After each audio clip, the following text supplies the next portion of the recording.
بسم الله الرحمن الرحيم من قناة الهدف. أهم الأخبار الرياضية: الأهلي يستعد لإرسال قائمة أولية ب35 لاعبا للمشاركة في كأس العالم للأندية. استقر مسؤول النادي الأهلي على إرسال قائمة أولية تضم 35 لاعبا للاتحاد الدولي لكرة القدم فيفا قبل المشاركة في كأس العالم للأندية المقرر إقامتها خلال الفترة من 1 حتى 11 فبراير المقبل بالعاصمة القطرية الدوحة، والتي يشارك فيها الأهلي باعتباره بطل أفريقيا بعد الفوز على الزمالك بهدفين مقابل هدف يوم 27 نوفمبر الماضي في نهائي دوري أبطال أفريقيا.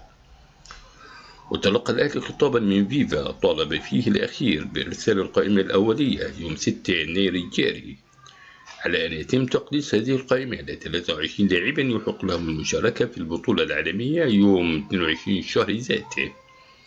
وحدد الاتحاد الدولي لكرة القدم قائمة كل فريق يشارك في مونديال الأندية ب23 لاعبا يتم إرسالها يوم 22 من الشهر ذاته، أي قبل انطلاق مونديال الأندية بنحو 10 أيام. يعقد مسؤول الأهلي حاليا اجتماعات من أجل تحديد القائمة الأولية التي سيتم إرسالها الأربعاء المقبل للفيفا من أجل المشاركة في كأس العالم للأندية، حيث يتناقش الجنوب أفريقي بيتسو موسيماني المدير الفني للفريق مع لجنة التخطيط لكرة القدم بالنادي الأهلي ومحمود الخطيب رئيس النادي.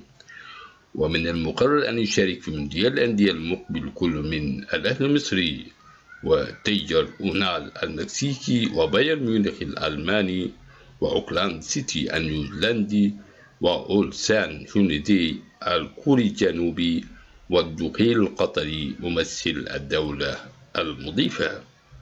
وتبقى مقعد واحد لاكتمال الفرق المتأهلة إلى كأس العالم للأندية، وهو المقعد الذي يشغله بطل الكأس ليبرتادوريس ممثل أمريكا الجنوبية. وأعلنت لجنة مسابقات في الاتحاد الدولي لكرة القدم فيفا أن قرعة كأس العالم للأندية ستقام يوم 19 يناير المقبل في مدينة زيورخ السويسرية. إن عجبك الفيديو فلا تنسى الاشتراك وتفعيل زر الجرس.